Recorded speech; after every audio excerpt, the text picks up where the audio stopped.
IAS institute నిర్వహిస్తున్న all India scholarship exam pass అవ్వండి. 2 years ఫీజులో 50% మాత్రమే పే చేయండి. కేసీఆర్ ఉన్నప్పుడు రైతు బంధు టైం పడుతుండేనా? రైతు బీమా వస్తుండేనా? 24 గంటల కరెంట్ వస్తుండేనా?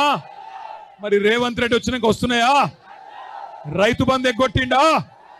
రైతు బీమా బంధు పెట్టిండా? బోనస్ బోగస్ అయిందా? ఆడబిడ్డలకు చెప్పిండు కదా నెలకు 2500 ఇస్తానని వచ్చినాయా?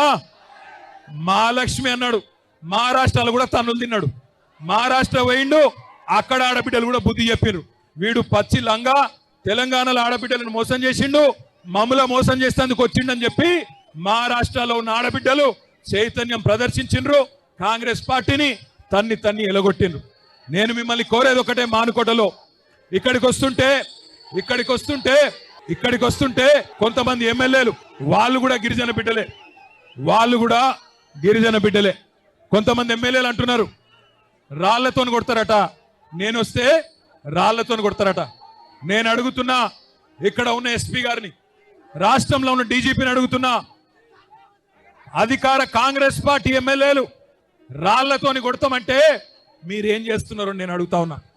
కేసులు మా మీద మాత్రమే పెడతారా? కాంగ్రెస్ వాళ్ళ మీద కేసులు ఉన్నాయా? కాంగ్రెస్ ఎమ్మెల్యేలు రాళ్లతోని కొడతామంటే, కాంగ్రెస్ మాజీ ఎమ్మెల్యేలు పెట్రోల్ పోసి తగలబెడతామంటే భయపడతాం అనుకుంటున్నారా?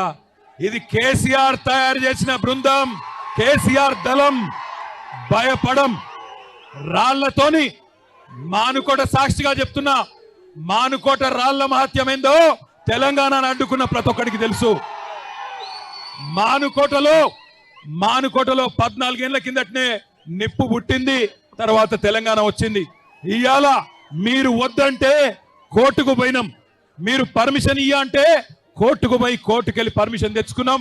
1000 మంది అనుకుంటే 25,000 మంది తరలి వచ్చి ఈరోజు బ్రహ్మాండంగా ఈ ప్రభుత్వం మీద ఎంత కోపం ఉందో, ఈ ప్రభుత్వం మీద ఎంత వ్యతిరేకత ఉందో ఇవాళ ఈ మానుకోట మహాధర్నా చూస్తేనే అర్థమైతా ఉన్నది.